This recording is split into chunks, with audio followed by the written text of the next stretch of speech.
अस्सलाम वालेकुम। State bank की मॉनेटरी पॉलिसी कमेटी ने एक बड़ा मेजर शिफ्ट लिया है और कॉन्ट्रैक्शनरी मॉनेटरी से एक्सपेंशनरी मॉनेटरी की तरफ जा रहे हैं। जून 10, 2024 में इंटरेस्ट रेट की कमी शुरू की और अभी तक मुसलसल इंटरेस्ट रेट की कमी की जा रही है। कुछ 450 बेसिस पॉइंट की कमी की जा चुकी है। क्या इसका फ़ायदा इकॉनमी को क्या हुआ? जो फ़ायदा नज़र आना चाहिए था, जो उम्मीदें लगाई जाती हैं कि इंटरेस्ट रेट में कमी की जाएगी तो उससे कोई बहुत बड़ा इकोनॉमिक बूम आ जाएगा, बहुत बड़ा उसमें कोई प्राइवेट सेक्टर का क्रेडिट की डिमांड आ जाएगी। अनफॉर्चुनेटली ऐसा नहीं हो सका।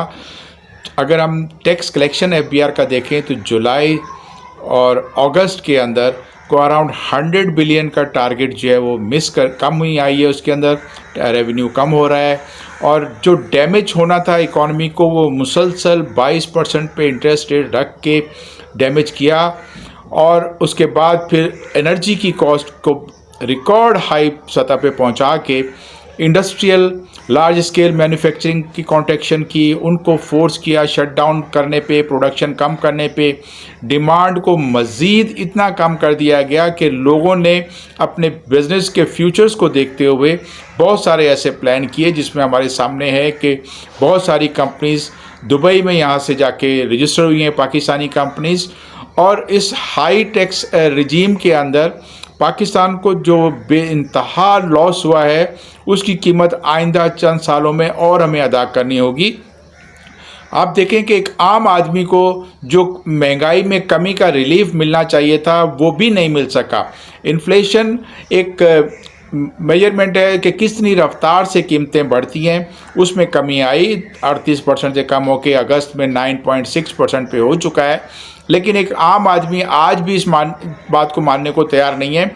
वो तो ये कहता है कि मुझे प्याज कराची में 140 से 150 रुपए किलो मिल रही है, इस्लामाबाद रावलपिंडी में 180 रुपए किलो मिल रही है, तो मेरी तो जो बेसिक ज़रूरियात हैं उसकी कीमतों में तो कमी नहीं आई। वो कहता है कि मेरी आमदनी कम हो रही है, मेरा किराया जो है मेरी तनख्वाह में से आधा चला जाता है, मेरा किचन का स्टेपल जो है वो अराउंड 40% उसमें से खर्च हो जाता है, मेरे बच्चों की स्कूल की तालीम, मेरी अपनी हेल्थ के ख़र्चे, मेरे वालदैन के ख़र्चे, वो सारे के सारे मेरी अब पहुंच से दूर हो चुके हैं। मुझे कोई ना कोई ख़र्चा अब कम करना पड़ता है। तो जो इकोनॉमिक पॉलिसीज़ ने जो आपको हिट किया है, इकोनॉमिक हिटमैन वो डैमेज अपना करके निकल चुका है।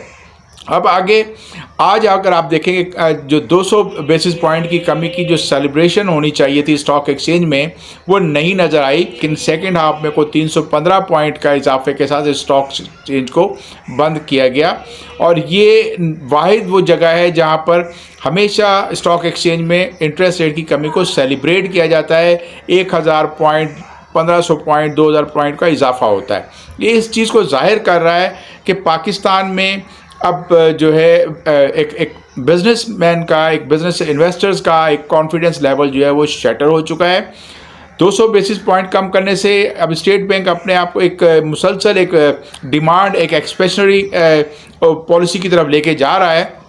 लेकिन अगर हम देखें तो जुलाई में 1 जुलाई 2024 से लेकर कोई 26 जुलाई तक आपका क्रेडिट जो है प्राइवेट सेक्टर का वो माइनस में हो गया है। कोई 326 बिलियन का रिटायर किया है लोगों ने डेट। इस वक्त कारोबारी हल्के कब अपने जो बैंक से लोन लिए हुए हैं वो रिटायर कर रहे हैं और मज़ीद लोन लेने से रिलक्टेंट है। ये एक अलार्मिंग चीज़ है। और साथ ही आप देखेंगे जी जो आपकी जो ग्रोथ आनी चाहिए वो अब एक्सपेक्टेड नहीं है कि हम जीडीपी की ग्रोथ वो ला सकेंगे, क्योंकि आपका एग्रीकल्चर सेक्टर वो भी बुरी तरह से मुतासिर हुआ है। वहाँ पर भी क्रॉप्स का ख़ास तौर पे जो गंदम और कपास की पैदावार है उसमें कमी नज़र आ रही है, क्योंकि ग्रोअर मुसलसल नुकसानात उठा रहा है। इसी तरह से एक्सपोर्टर्स के ऊपर जो टैक्स का बोझ बढ़ाया गया है, अब एक्सपोर्टर्स भी रास्ता ढूंढ रहे हैं कि इस टैक्स को कैसे बोझ को कैसे कम कर सकें, कैसे कम्पीट करें। तो मुख्तसर ये कि हमने जो डैमेज कर दिया है अब उसको ट्रस्ट को रीगेन करना, रिस्टोर करने के लिए आपको बड़े मेजर बोल्ड इक़दाम करने होंगे। पाकिस्तान में इन्वेस्टर्स, इंडस्ट्रियलिस्ट अपने एक वर्किंग कैपिटल के अलावा जो उनकी वेल्थ होती है उसको ज़्यादातर इन्वेस्ट करते हैं रियल एस्टेट में। यूँ लगता है कि बहुत सारी इन्वेस्टमेंट, पैसिव इन्वेस्टमेंट हो चुकी है और वो अब वापस मार्केट में नहीं आ रही, क्योंकि रियल एस्टेट सेक्टर में बहुत बुरी तरह से क्राइसिस आ चुका है। ना हाउसिंग के प्रोजेक्ट्स का, ना ही आपके प्लॉट्स की कोई सेल हो रही है, परचेज हो रही है। और इसके अलावा आप देखें कि जी जो आपकी गोल्ड की प्राइसेस हैं उसमें भी इजाफा हुआ है बीच में हालिया दिनों में, और लोगों ने गोल्ड के अंदर भी इन्वेस्टमेंट की है। तो अब पैसा जो बिज़नेस में आना चाहिए था, जिसने एक मईशत का पहिया चलाना है, वो नहीं आ पा रहा। टैक्सेस का बोझ बहुत ज़्यादा हो चुका है। अब IMF का प्रोग्राम की खबर भी आ चुकी है कि 25 सितंबर में मीटिंग होगी और वहाँ पाकिस्तान को एजेंडा में शामिल कर लिया गया है। IMF के प्रोग्राम में अप्रूव होता है तो फिर आपको और मज़ीद सख्त आपका एक प्रोग्राम आएगा जो टैक्सेस को बढ़ाएगा, और अभी से 650 बिलियन रुपीज़ के जो टैक्सेस का एक मिनी बजट आना है उसका भी ऐलान हो गया है। और हुकूमत की पॉलिसी कुछ समझ नहीं आ रही। एक तरफ हुकूमत कहती है कि पेंशन फ़ंड जो है एक बॉम्ब की तरह हो चुका है, और साथ ही हुकूमत अपने पेंशन सरकारी मुलाजमिन की पेंशन में इजाफा भी कर रही है। इसमें ड्रास्टिक चेंज लाया जाता है, कोई पेंशन फ़ंड बनाया जाए। अभी कुछ इक़दाम किए गए हैं कि उसमें कंट्रीब्यूशन होगी एम्प्लॉयज़ की पेंशन के लिए, और उस फंड को इन्वेस्ट करने के लिए भी स्टॉक एक्सचेंज का इंदिया दिया है कि उसमें भी बहुत सारी चीज़ें हुई हैं कि आपके EOBI ने भी इन्वेस्टमेंट माजी में की थी, वो भी उनको बहुत बड़े नुकसानात उठाने पड़े।